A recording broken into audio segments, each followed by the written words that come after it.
Pending స్థానాలపై Pawan Kalyan కసరత్తు చేస్తున్నారు. ఇప్పటికే 18 అసెంబ్లీ స్థానాలను, ఒక్క పార్లమెంటు స్థానాన్ని ప్రకటించారు జనసేన అధినేత. మిగతా స్థానాల్లో అభ్యర్థులను ఖరారు చేసే పనిలో ఉన్నారు జనసేనాని. ఇక ఇదే అంశానికి సంబంధించి మరింత సమాచారం మా ప్రతినిధి ప్రసన్న అందిస్తారు. ప్రసన్న, చెప్పండి.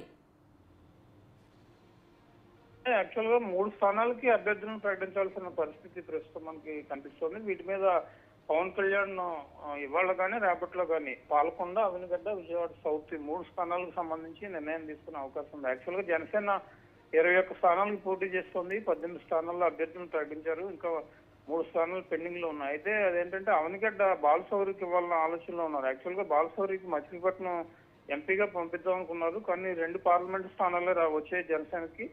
దాంతో అవకాశం లేకుండా పోయింది. అవనగడ్డ ఎమ్మెల్యేగా బాలశౌరికి ఇద్దామా లేకపోతే వంగవీటి రాధాకి ఇద్దామనే చర్చ ఒకటి జరుగుతుంది. అక్కడ ఇది పెండింగ్ లో పడిన పరిస్థితి అయితే మనకి కనిపిస్తుంది. దీన్ని దృష్టిలో పెట్టుకుని ఏం చేయాలనే దాని మీద ఇవాళ కానీ రేపు ఒక నిర్ణయం తీసుకునే అవకాశం ఉంది. దీంతో పాటు పవన్ కళ్యాణ్ 30వ తారీఖు నుంచి ఎన్నికల ప్రచారం కూడా ప్రారంభిస్తున్నారు. వారాహి యాత్ర 31 కాకినాడ దగ్గర ఉప్పాడలో బహిరంగ సభ, అదేవిధంగా వచ్చే నెల 1 అంటే ఏప్రిల్ 1వ తారీఖున పిఠాపురంలో మేధావులతో సమావేశం అవుతున్నారు. పిఠాపురం నియోజకవర్గం నుంచి ఆయన పోటీ చేస్తున్నారు కాబట్టి అక్కడ సమావేశం పెట్టుకోవడం జరుగుతుంది. మొత్తానికి ఇవాళ రేపట్లో ఈ 3 అసెంబ్లీ స్థానాలపై క్లారిటీ రావటం, ఆయన టూరు మ్యాప్ కూడా పూర్తి స్థాయిలో వచ్చే పరిస్థితి అయితే మనకి కనిపిస్తూ ఉంది.